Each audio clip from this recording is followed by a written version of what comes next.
time for our spotlight. You have 10 minutes to talk about anything you want. It does not have to be exclusively about your business. You don't have any set ground rules per se. And no matter how many times I've heard Luke, I can almost always walk away with some of the little nugget, because the financial world changes almost weekly in some respects. So Luke, the floor is yours. So we can set it up to share screen and all that if you want to. No, I was going to do a share screen and do a whole bunch of stuff on the computer. I said, no one really wants to sit through that. So I'm going to make this a lot more interactive today. So, question for each of you, and you don't have to raise your hands, but I encourage you to participate. How many of you are your own business owners? Own what? You own your own business. How many of you are an employee of a business? How many of you not only own your own business, but are an employee of that business? Do what now? You're not only own your business, but you're also an employee of your business.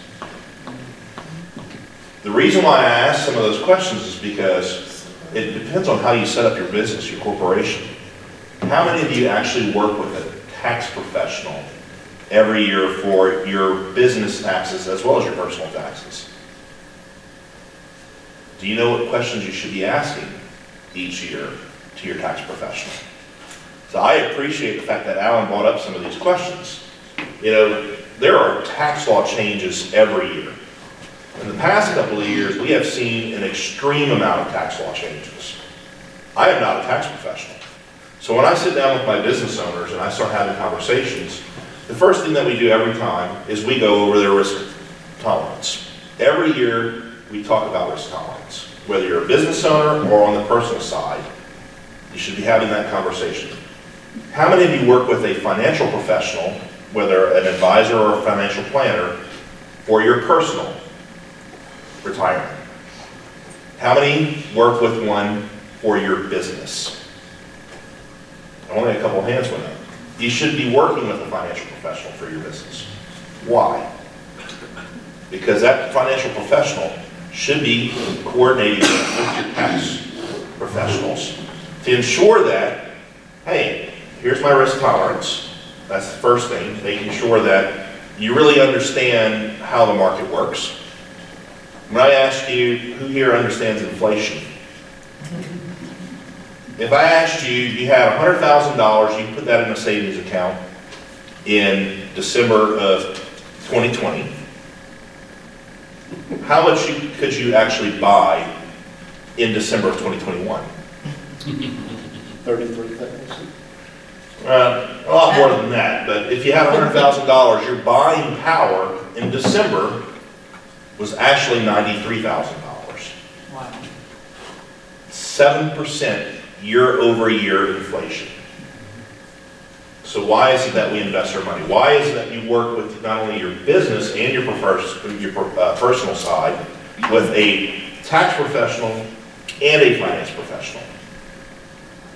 It's because you need to be able to better understand how is the market actually changing, what tax laws are changing, is it going to affect my retirement in the future, how is inflation going to affect not only my retirement as a business owner, but my employees' retirement.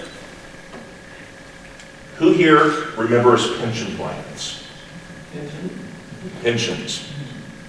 How many of you actually have a pension? A couple? How many businesses offer pensions still today? There are a few, a very, very small few that still offer pensions. Why is that? Because they're very expensive. They're hard to manage. And things like inflation really affect pensions. Why is it that we have cost of living adjustments every few years with Social Security? Because of inflation. I bring up inflation a lot right now because in the past decade, prior to the last 2 years, inflation was right around 1.5–2% every year. So your buying power stayed the same consistently year to year. Your buying power dramatically changed over the last 2 years. What else changed the last couple of years? Alan, I'm gonna lean on you for this one. What were the tax law changes regarding your ability to save for retirement? Well, only thing that comes to mind is R&D change. There's three things. R&D's changed. So instead of having to start taking your required minimum distribution at age 70 and a half, now you get it at 72. That means at the age of 72, if you have a traditional IRA, traditional 401k, you have to start taking your assets out. Government wants their money. Your contribution limits changed, didn't they? So you went from only having, if you were an employee of a company and you have a 401k that you're contributing to, those limits have increased. Your IRA limits have increased by a very meager amount, $500. If you're over the age of 55, not only can you do your $6,000 instead of $5,500, but you can still do that $1,000 catch-up.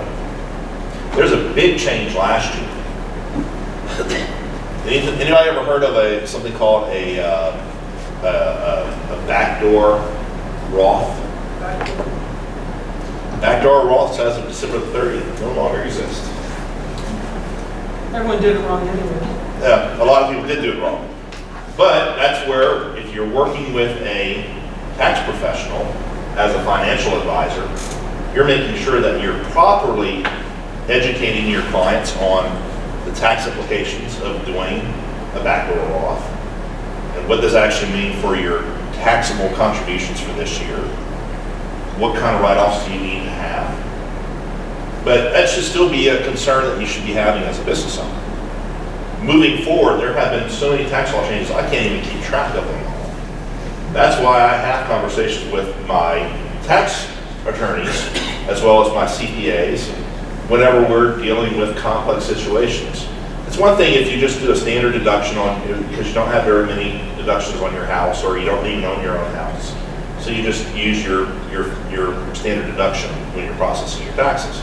If you're a business owner and you're using standard deductions and you're tying everything to your Social Security number and you're not working with the CPA, you could be losing thousands of dollars every year because you're not really figuring out what opportunities that you have to put money aside. If you're a business owner, how much money can you set aside in a given year in a SEP IRA or a simple IRA or in owner 401k if it's just you as a sole proprietor? You know how much your limits are? They've changed every year in the last few years. But it's what, 57,000 I think is what the 2022 number is. That $57,000 is limited to 25% of your income. So if you overpay into that, you're gonna pay a penalty to almost second. So again, it goes back to working with your tax professional to say, how much as a business owner can I set aside this year for my retirement in the future? But it also goes back to working with your tax professional when it comes time to saying, okay, I'm ready to actually exit my business. I've got 2 years left. I want my business to go to my kids. Have you had a conversation with your kids? Do they actually want the business? I know that when my grandfather, as a business owner, he had an electrical contracting business that serviced multiple states. 1980s, he was ready to retire. He thought my dad was going to take over the business. Guess what my dad said? No, I'm done. You're getting out, I'm getting out. I never wanted to do electrical.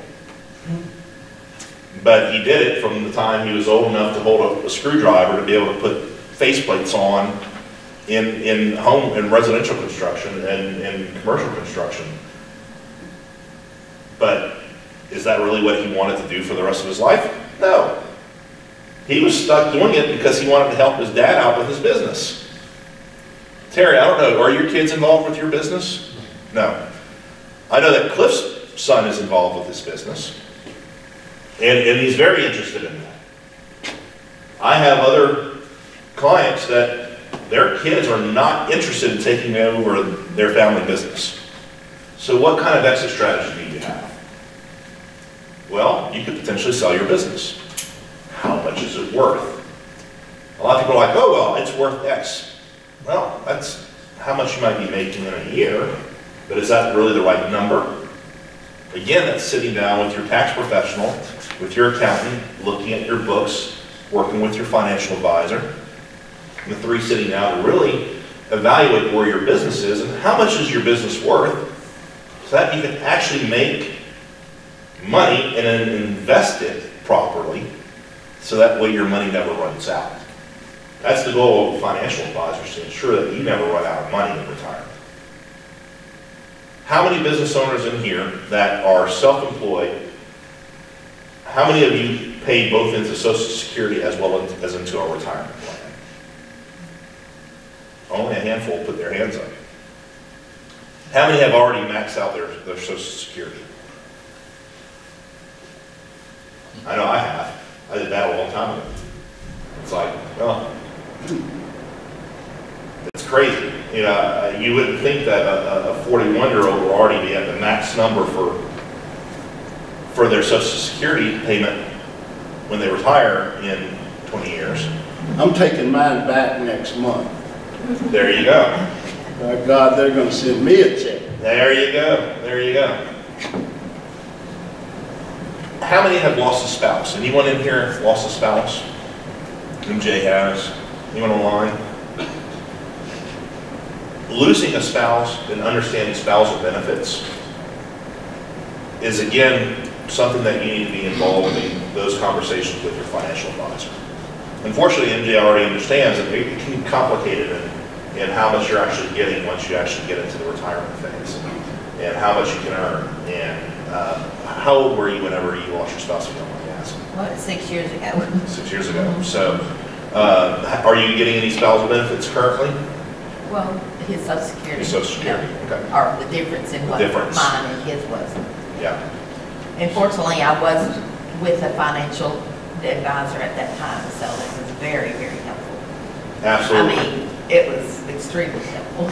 So again, it's one of those reasons why you work with the right professionals. You should be working with somebody that does your books as a business, making sure that your books are properly aligned, makes it easier for your CPA to look for those opportunities to file your taxes appropriately, where you're maximizing your savings from the federal government, working with your financial professionals to ensure that, hey, are we putting enough aside? Are we paying me first before we're paying Uncle Sam? I mentioned it last week, so how do I work with my clients? Well, I started talking about risk tolerance. That's where we start. Every year we have a conversation. I have a 6-question questionnaire I ask my clients every year. Do you want to review your questionnaire, or are you still feeling comfortable with where your risk is at, based upon our prior conversations? They say they don't want to redo it. Okay. We don't have to review it this year. Next year we will. Every 2 years at a minimum, I go through every single question, whether or not they want to go through it or not, because it's important, because sometimes it really gets them thinking, well, actually, I'm at a different point in my life, and I don't really consider that. So maybe I should make a change, should make an adjustment.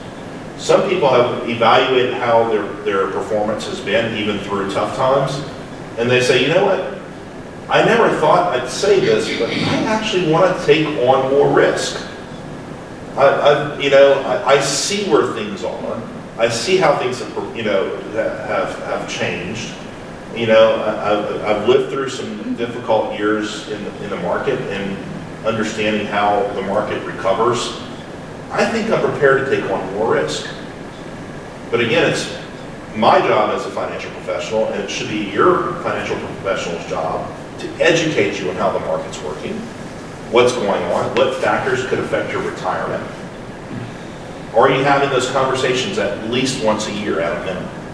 Are you sitting down and evaluating, as a business owner, am I putting enough aside for my taxes to where I'm not having to rob from Peter to pay Paul at the end of the year? Am I putting enough aside for that?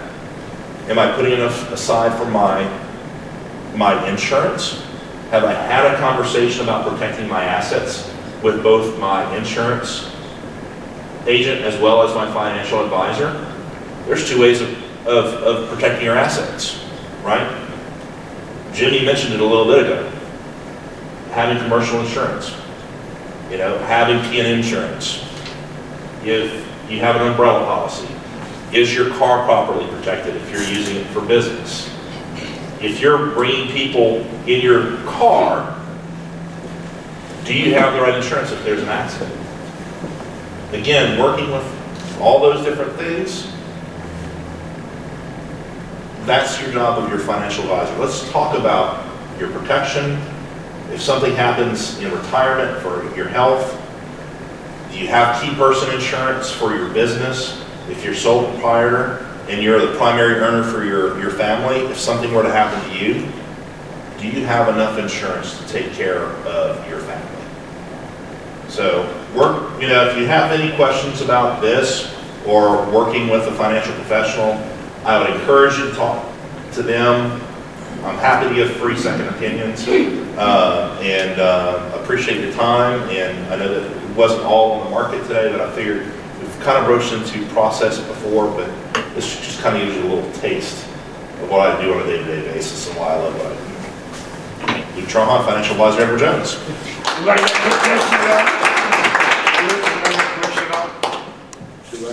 Any questions? I don't see it now. Any I have a questions? statement. When you were talking about CPAs, financial advisors, 5 years ago I fired my CPA and my financial advisor and got a new CPA and a new financial advisor.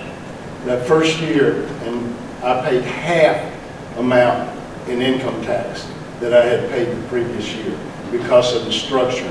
The CPA was one of those CPAs that looks in the rearview mirror and not out the windshield. And I learned that after being in business so long, that there's CPAs that look out front and in the rearview mirror.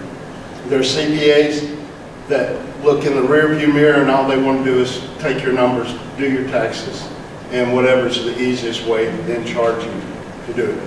It's sad to say it took me a long time to figure that out. But you don't know what you don't know. Absolutely. It's why you should be getting second opinions every couple of years. Exactly. Double check. Make sure that your financial professionals, your tax attorneys are working for you, not the other way around. Good presentation, my friend. Gene? I see it now. Gene. This isn't a question as much as a comment. If you're going to sell your business, don't do it when you're 63 or 64 because that bump in your income will send your Medicare premiums through the roof for 2 years. Good point. Never thought of that. Very good point. All right. Okay. Awesome.